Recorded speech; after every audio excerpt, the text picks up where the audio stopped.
Hello everyone, my name is Drinky Forever, and today we're playing Tiny Bunny. This is a free-to-play game on Steam, and it looked kind of interesting. I've actually had it in my library for a little while. I forgot to play it back the day it came out, which I think has been like a month. But regardless, we're going to play it today. See if it's any good. I was going to speedrun Silent Hill 4 today. I tried yesterday, it didn't really go very well. I was going to try again today, but I have a premiere at 9 o'clock I need to deal with. The wind clawed at my window all night long, and that's 40 minutes from now, so I don't have enough time to speedrun Silent Hill 4. It wandered the fields and howled like a hungry beast. An endless song weaved from all sorts of voices, shrill, gentle, sneery, twined in the air. They were shouting and laughing and arguing about something. Someone was running through the snow while casting long shadows that would occasionally creep close to my bed. Our house had a mind of its own, the creaky old mind of a building that had seen a lot in its days and was seemingly trying to share its wisdom with the inhabitants. The lonely house faced the forest, and the dark green thicket gazed back with its hollow eyes, rustling, whizzing, swaying back and forth. One could come out and stand at the edge of the forest to reassure themselves there was nobody behind the crooked trees. Fuzzy silhouettes swaying in the wind couldn't possibly do any harm. It's just a play of light and shadow. Just a play. I knew it was just my imagination. I was already 12 after all. Still.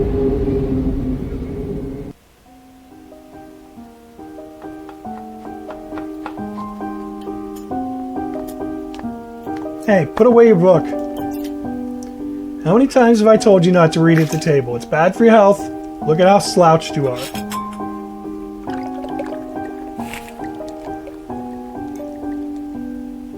I didn't protest and put the book about Conan the Barbarian aside. I was stuck on a line I couldn't understand after reading it 3 times anyway. Olya had already finished her breakfast and was munching on some cookies. She was so enthusiastic she almost looked like your typical girl from commercials. You're not going anywhere until you finish all of it. I, on the other hand, was still trying to drill a hole in the plate with my eyes, as if it would make the porridge disappear. Hazy anxiousness welled up inside, all because of the previous sleepless night, the black forest around our house, and the gloomy wind. The longer I waited, the colder the lumpy white substance became. It looked like a jellyfish from the Cousteau Odyssey. I love that show. I wonder how horrifying the bottom of the ocean is, or how cold the Black Forest is at night. The spoon fell out of my hand. Mom showered me with a cold glare from her green eyes. What did I just say? I'll get it. I had 10 seconds to catch my breath before battling the nasty porridge once again. I felt around for the spoon. What is this, carved on the other side of the table? Karina. Huh, that's my mom's name. I guess she carved it out with something pointy when she was little. She sure was a rascal damaging the furniture like that. She would scold me for a week if I did something similar, though. Should I remind her about it? No. She's been in a bit of a bad mood lately. I imagined her being my age, sitting under this table. I wonder, was Mom afraid of the dark back then? Or the sounds coming from the attic? Or the thick forest? I imagined my grandma coming into my little mom's room, sitting at the edge of her bed, where Olya sleeps nowadays, and saying this in her soft, smooth voice. Taiga is a special place, little girl. It's watching you closely, sniffing you out, trying to discern what kind of beast you are. If you're a good sort, it won't abandon you in times of trouble. But if you're a bad apple, it'll grab you by the side and drag you under the ground. And that would be it. Grandma was caring. She never fought with anybody, never yelled, never swore. Those were the times without the maddening screams until late at night, without smashed dishes and mutual accusations. Our parents used to love each other back then. I remember listening in on one of their conversations by chance. They were talking about Grandma getting prepared for her funeral. She had already bought a casket. And she called it her cute funeral box. It waited for its time in the closet, patiently. It was black, upholstered with meat-colored material on the inside. I saw it when my grandma was getting buried. The house didn't change since the time she was alive. Only all of the photos were gone. Glass-covered pictures with gray faces of my ancestors. They all had a dead but watchful look in their eyes. I crawled out from under the table. Olya was done with her cookies and was looking at my share like a sly woodland critter. I turned my gaze toward the frosted window. There were a lot of dark pines outside, but they didn't grab my attention. The pattern of frost formed a picture on the glass. Olya, look! It's a fox. Where? It looked almost like those optical illusion thingies they put on the back of student notebooks. A mixture of lines at first glance, but if you blur your vision a little bit and look under a certain angle... Not outside, on the window. Look, there's the nose, and here's... Hey, eat up. Yes, just a moment. I don't see anything. Hurry up, there's not much left. Ah, there it is, but it still doesn't look like one. And I'm telling you it does. Nuh-uh. It does. Stop it. These kids, I swear. Now I couldn't see the fox either. It disappeared, went away. Only the frosty pattern, similar to stretched-out nettle leaves, kept creeping up the glass. My dad entered the kitchen with long, measured steps. I want to have a beard like his when I grow up. Mom would always ask jokingly, "Come on, shave it off, it stings." This was so long ago. Nowadays, rumbling doors and witty comebacks were an everyday occurrence. Olya always covers her ears whenever she hears something like, "What's the point in all this?" through the wall. "It's all for your sake," Dad would reply, "for the sake of our family." I always caught every sound in fear of hearing the most dreaded, the deadliest word that started with a D. D-I-V-O. I don't even want to finish it. It was scary to imagine that me and my little sister could be torn apart and taken into two different families. Anyway, your fox is nothing. I have an owl on my window. You and your owl talk again. You said you believed me just yesterday. Has anybody seen my car keys? I remember leaving them on the windowsill. Right. Maybe you did, and maybe not. You're a grown man, a father of two, and still. Karina, please stop. Just let me get ready in peace. Your keys are in the basket near the phone. Well, thank you very much. Anton, stop making a martyr out of yourself and finish eating already. And the owl. There was no owl. But there was one. It had giant glowing eyes. Olya sprung up from the chair and placed her hands on her little face, imitating a pair of eyes with her fingers, the size of an apple each. Last year you had Baba in your closet, and now this owl? But I saw it. Olya shifted her gaze back and forth from Dad to Mom to me, but couldn't find any support. Have you thought about befriending it? You know, like feeding it with imaginary mice? Don't bully our girl. She's just afraid to sleep alone because she's still little.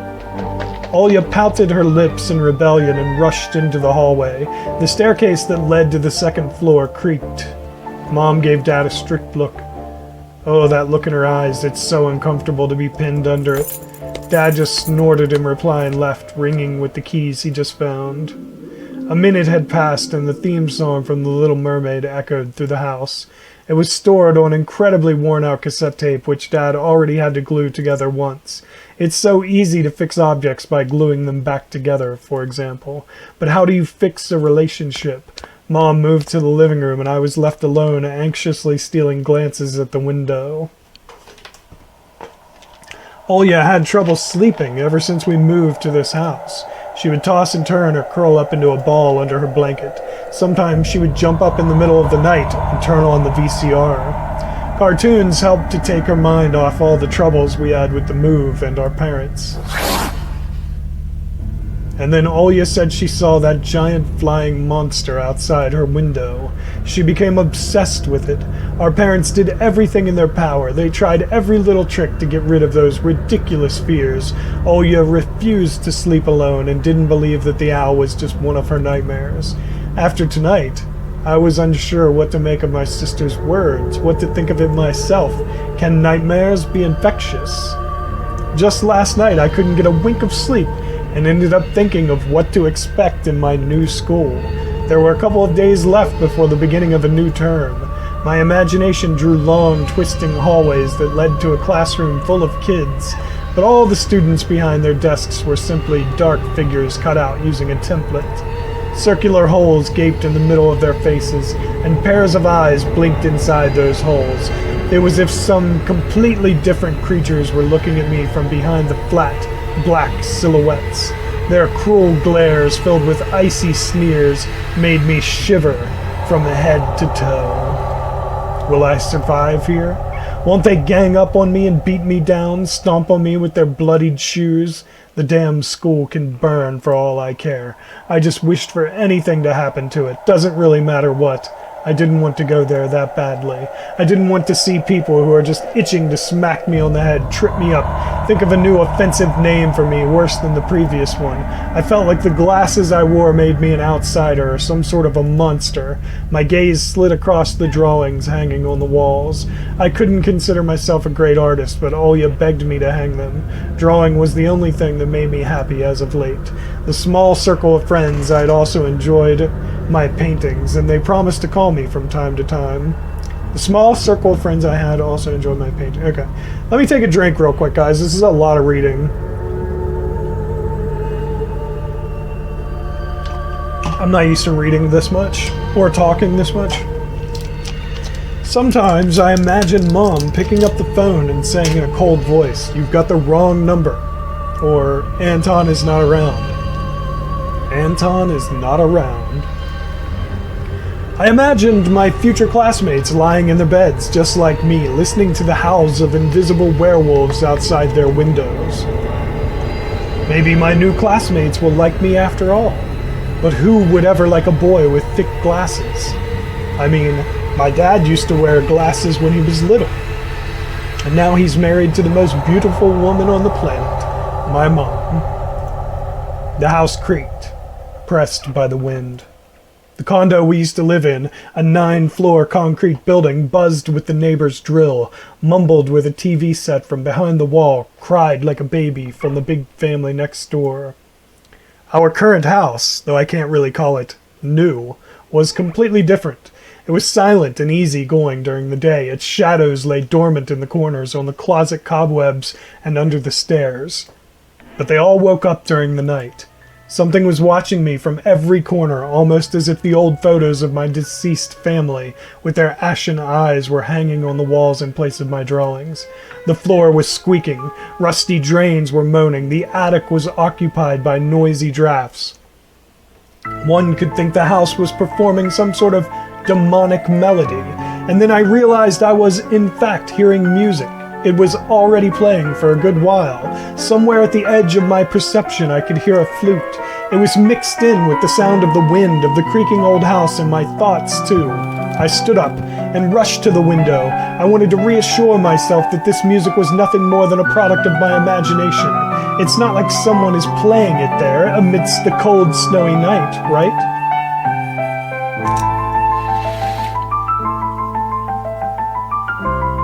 Someone was dancing in the field.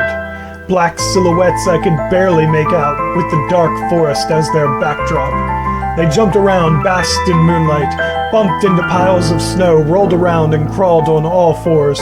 Stories about wolves playing under the moon came to mind, but these were clearly not wolves. They stood upright at times, circled around, holding hands and whipping up snow, disappearing into the shadows for a brief moment, and then coming back. Something bizarre was going on. Shadows dancing in the starless abyss made my imagination go wild, making me anxious at the same time. Suddenly, the music had stopped. The dancing shadows froze in place, and I could swear pierced me with their eyes. One of the silhouettes immediately parted from the bizarre shadow carnival and sprinted across the field with giant leaps. It glided on squeaky snow without leaving any prints until it was devoured by the pitch-black shadow of my house, which became even darker and thicker. My heart was jumping around like the bird inside a cage. I shut the curtains with a swift motion and stepped back toward the bed. They saw me. A freezing torrent of fear washed over me. I stood in the middle of a perfectly dark room and listened to some unwanted guest move and scrape around, looking for an entrance. The sound moved to the right, then circled around the house. Now my guest should be at the front door. I jumped into the bed and covered myself with the blanket as if it could protect me. The shackles of fear locked my muscles. I remembered the funeral, my grandma lying there, hands crossed on her chest, her facial features sharp like that of a tin doll. Ants running up and down the legs of chairs that held my grandma's casket. I imagined those little creatures climbing up her head and pulling up her eyelids with their tiny legs. Then her wrinkly eyeballs would once again move inside their sockets, and she'd be able to see her grandchildren. I was chanting the spell she taught me throughout the whole procedure, and now lying under the blanket and listening to squeaks and howls, I was repeating the same words. On the island of Bouillon, underneath the blemished sun, in the sea of color blue, stands a cabin made of wood. There lay lard and ashen hair for the spawn from Devil's Lair to feast and always leave alone, God's faithful servant named Anton. Evil leave this house must, ashes to ashes, dust to dust. Bizarre sounds had disappeared. I cautiously peeked out from under the blanket and saw curtains waving around like a hangman. And then the night doused me with a new portion of boiling terror. The sound scratched at my eardrums. In reality, something or someone were scratching at the front door, hurriedly clawing at wood, demanding to be let in. The door was shut. Dad had become very cautious recently, so he installed a sturdy lock. I remember him staring at the forest intently, as if he was looking for someone. Ashes to ashes. Dust to dust. I hugged my knees, placing my chin between them, and drilled the door with my eyes. It was so flimsy and weak before the might of darkness. And then the doorknob twitched slightly. Then it turned halfway, once, twice, as if the person who tried to enter had no hands. The doorknob tilted once more and then started clicking violently. My jaw cramped with fear, my wet fingers clutched the blanket. The door creaked and opened. The wind taunted me, moaning inside the tin drains. Now you'll see. The door was wide open. The darkness writhed inside the carnivorous mouth of the doorway. Shuni. It was as if the night itself was calling out to me, flapping its black wings and squeaking with rusty hinges. I was trembling, ensnared by the web of darkness that hung in the corners of my room, waiting for the one who weaved it to come out of the gaping black hole. Tony! My abdomen tightened and my chest rose up, ready to exhale a desperate scream. But before I was able to do anything, the darkness asked me, Tony, you asleep? My sister's pale face protruded from the thick shadows. I almost screamed from relief. Oh yeah, I'm not sleeping. Did something happen? Olya frowned and stuck out her lower lip, a clear sign that she was about to cry. It's there again, staring at me. Shoo her away, Tony, please. I'm so scared. The fear that was tormenting me just a minute ago crawled away and hid somewhere in my stomach. I needed to calm Olya down. It was just a dream, silly. Don't be scared. Dreams don't bite. No one's going to harm you. Olya sobbed. She was trying her best to believe me, but was I sure myself? I have an idea. Let's go to your room and watch the video. Sleeping Beauty, for example. You like that cartoon, don't you? Why does the Sleeping Beauty have a prince and I have this scary bird? That question took me by surprise. Alright, let's watch Cinderella. My thoughts became tangled, fuzzy. What was that? What studied me with its eyes while dancing feverishly under the moon? The darkness was clinging to the window, and it couldn't be fooled by Grandma's old chants. It couldn't be satisfied with a feast of lard and long ashen hair. Tony, you coming? Yes, just a moment. Holy shit. That was fucking nuts. Whoa.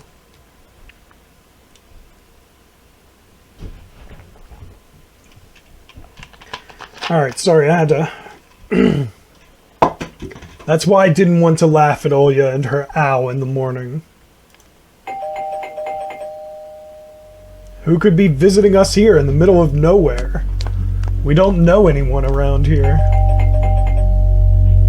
So persistent. I felt extremely unsettled just from a silly thought that our morning guests could have come from the woods. I could barely hear voices coming from the front door. My mind was urging me to hide. In the closet, under the table, behind the curtains where Olya always hides. Tony, come here! I felt like kettlebells were tied to my feet, but still dragged them toward the hallway. A couple of policemen towered over me in the doorway. They smelled like frost and worry. My mom always winced and grumbled the moment she saw patrol cars. Worse than bandits. At the moment, though, she looked somewhat confused. Hello. The senior officer, who wore a grim expression, nodded. A boy had gone missing yesterday. His name's Vova. Look at this, please. Have you seen him? The policeman held out a photograph to me.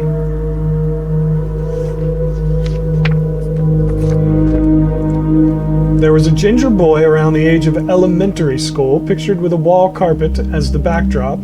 He had a striped cat in his hands and wore a wide smile. No, I haven't. Are you sure? Look closely. Where would I see him? I don't know anyone around here. I barely leave the house.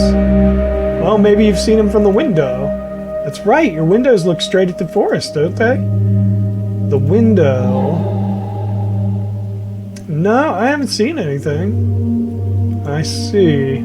He sounded tired, but his eyes, his stare, long and heavy, was full of suspicion. I squirmed unwittingly under the weight of guilt which his giant shadow cast over me.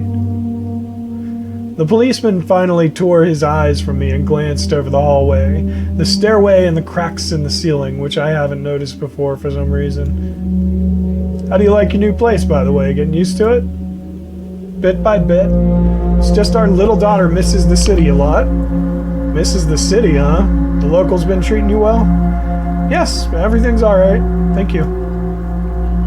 The policeman pierced through me one more time with his gray eyes. My head started spinning. Can I help you somehow? I asked that in a shaky voice to look like a polite boy and to end this unpleasant conversation sooner. Now that I think about it, you look just like one of my nephews, little fella. He's a witty boy around your age, wears the same type of goggles, always engrossed in reading those mystery novels. Told me he wants to enroll in police force when his family visited this summer. Wanted to help other people just like me, see? I felt uncomfortable, as if a distant relative and not a police officer stood before me. You know what? Little boys like you should stay at home, steer away from trouble. The times have changed so much. Mom interjected in a cold voice. You don't say. Ah, well then. What grade are you in, Tony boy? Sixth? Have you made any friends here so far? Not yet. I'll be going to school for the first time after the break. Ah, then I'll leave you my number just in case. Call me if you have any new info. The policemen were gone, along with their shadows, the smell of cheap cologne, and the photo of a smiling boy. His face still stood before my eyes. I wondered what it was like for him, being all alone, there. For some reason I thought of the forest, swaying in the wind. What did his poor parents feel? And what would my parents do if I'd gone missing? Would they cry and thrash around hysterically? Or would they accuse each other like they always do and forget about me eventually? Mom, this is Vova. Did he go missing in our forest? Seems like it, poor child. I looked out the window at the road. The police UAZ drove off toward the village. The officer's nephew came to mind when I was splitting off old paint from the windowsill. I remembered all the teenage mystery novels from the Black Kitty series I've read this summer. Your average boys and girls investigated all sorts of mysteries there. They looked for clues, spied on suspicious people, and after a set of amazing adventures, bam, solved any complicated case. They became local celebrities and must have made their parents very proud. I noticed a trail of policemen's footprints that led to the forest. And then it clicked in my head. Why don't I start an investigation of my own? Maybe I'll find that lost boy. And I'll get a reward. Olya will be so happy. And not only Olya, Mom and Dad too. Maybe they'll even forget about their quarrels for a while. Maybe I'll even save us from the D word. I fantasized about buying Olya a Tamagotchi and getting a cassette player and a bunch of tapes for myself. And a whole box of Kinder Surprise. When was the last time our parents bought us any toys? Last autumn, I think. My dad had lost his job at the time. There's that annoying song about it. I had little to no idea what was the accountant's job like. They count money, I think. Neighbors used to envy us, but nowadays Mom and Dad barely had money to afford sweets, and Dad would always divide a single chocolate bar between me and Olya. Sometimes I gave her my share too. No matter how much I wanted to eat sweets, she was still just a pipsqueak. I couldn't wait to go out looking for clues. I'm going outside. Yeah, right. You want the police to go around with your photograph next? The forest is so thick. What if the boy got snatched up by wild animals or something even worse? Even worse echoed through the hallway. I won't go far. I'll stay away from the forest. Did you hear what I said, or should I repeat myself? Better go pack your school bag or play with Olya. The sound of splashing water came from the kitchen. It meant that the argument was over and Mom had the last word.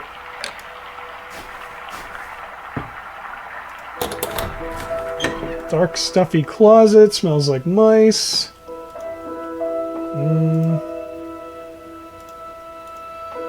Like to hide in the closets.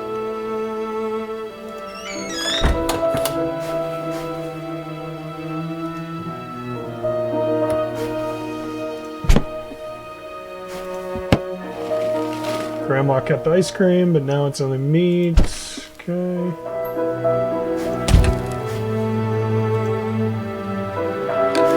There's literally nothing else to do but the front yard. I'll whip you if you make a single step out the door. Okay, so now what?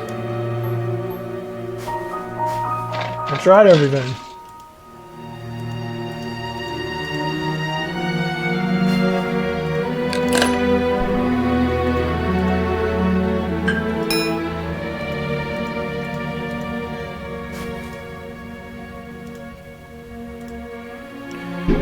Something's wrong with the TV. Picture's dim, stripes all over the screen.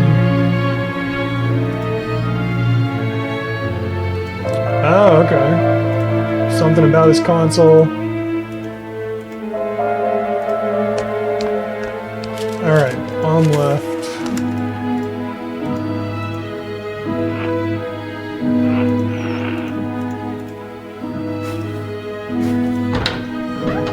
Alright, guess we're going outside. I opened the front gate and went into the field. Carefully, so Mom wouldn't see me from the window. When I crossed half the distance toward the forest, the snow piles became as high as my knees. I remembered my nightly fears. I saw those silhouettes around here. They were jumping around, holding hands. That hypnotizing music started playing in my head all on its own. In the light of day, those distant figures felt like a simple dream.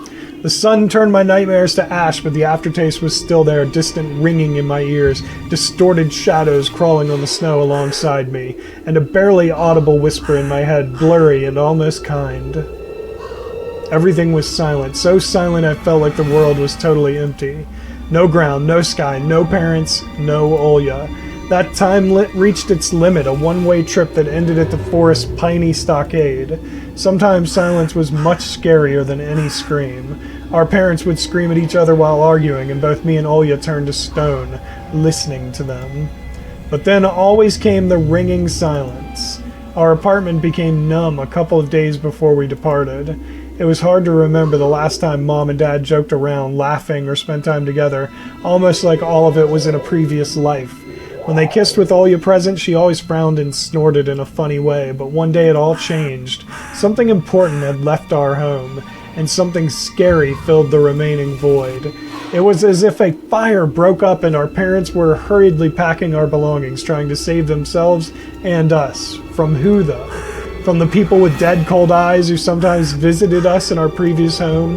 The eyes that only saw balls of worms on the black ground and everything, and somewhere far away a siren was going off trying to warn us of the coming menace? I shuddered, chasing away my delusions, and I looked around. There were only me, this white field, and the wind that was whipping up icy dust and belts of powdered snow. I squinted from the sun and turned my eyes to the sunless forest. It looked especially dark in contrast with the blinding whiteness. Knobby tree roots slithered under the snow like fat snakes. Rotten leaves and coniferous needles froze into the ice. Dry, prickly branches intertwined, bringing up uncomfortable thoughts about fences. Were they protecting the forest? Or were they keeping something from breaking out? Some object was hanging from one of the pointy branches. I tried to get closer, drowning in snow, and when I almost got to the edge of the forest, I saw a knitted mitten. It looked like a wounded bird among the hungering semi-dark. Should I take it to the police? Their senior officer looked gloomy, but he still reminded me of Captain Casanova from my favorite TV show called The Streets of Broken Lights. He was also always anxious, with a tired look in his eyes, but still brave and strong. Will this mitten help them find the lost boy? Vova! I heard a distant shout. Looked like it came from the river. Vova! As if the trees were calling out to someone. Vova! Resounded closer to me. Someone was standing there behind the trees, hiding. Vova! I knew someone was looking for the lost boy, but still, something was unsettling about that figure. Its stillness, how it was bent unnaturally toward the ground. Its blackness. There's no one there, just branches and roots. It's all just my imagination. A nearby bird flapped its wings loudly. A shadow split from the tree and disappeared from my sight. I looked away for just a moment, but when I turned my gaze back to the same place, it was gone. So it was my imagination after all. Silence reigned for a painfully long time.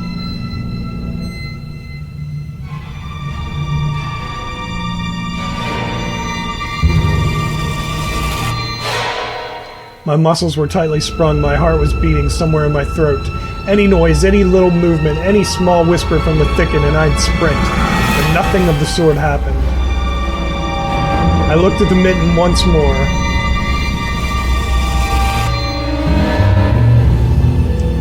I decided to take the lonely mitten from the branch. Vova?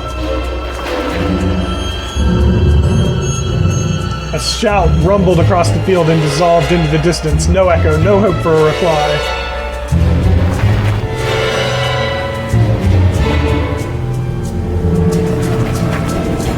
I stepped toward the bristly trees and tried to calm my find. It didn't budge. I pulled harder, the branch cracked and the mitten tore off, landing in my hand with a squishy sound. All too heavy, wet.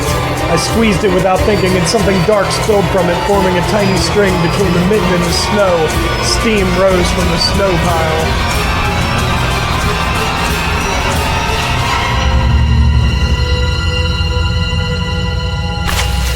I froze in place, studying my palms in disgust. Red. The sound of cracking branches invaded the silence. I didn't have to think twice before running away. Someone was chasing me from the darkness, breaking pine branches, closing the distance with giant leaps. Snow was slowing me down. Crazy thoughts flew through my mind. I'll get caught. They'll get me. I'll get dragged into the thicket. I'll be gone forever. But there was one more voice, probably one of reason. It gave me strength, spurred me on. You can do it. Don't stop. I heard an animal roar behind me. It was so loud my ears went numb. It felt like the sound had come from a pack of hungry beasts rather than a single one. Their nostrils sucked in freezing air. They sensed my fear. Two giant wings flapped above my head. An enormous shadow flew over the clearing. A hoot, a wheeze. The roars were coming from all directions now. From the dried up raspberry bush, from twisted pines, from under the waterfall. Hurry, run, don't look back. It felt like I was inside a nightmare. The snowy clearing became viscous like quicksand. I was stuck in place. I pulled my leg from the mushy trap just to be caught in a new one, even deeper than before. I continued to drown, sinking deeper and deeper with every desperate push. Was snow ever this sticky? I screamed in horror after realizing this wasn't snow. Someone or something in the snow pile was clutching my pants. I gathered all my strength and rushed forward. The pressure on my leg was gone. My boots slipped out of the hole, and my soles were on a hard surface again. I reached a clear path with one jump, and from there ran to my house. Its gloomy facade didn't look threatening now. That house was my last line of defense from the shadows that flapped their wings and the creatures that were hidden under the snow. Alright guys, I actually have to save it here, unfortunately. This is going to be our stopping point. I hope you're enjoying the series. If you are, tell that like button you want to smash, and don't forget to subscribe. You stay you, I'll stay me, Drugy forever. Thank you everybody so much for watching. I really appreciate it, and I will see you in the next video. Later.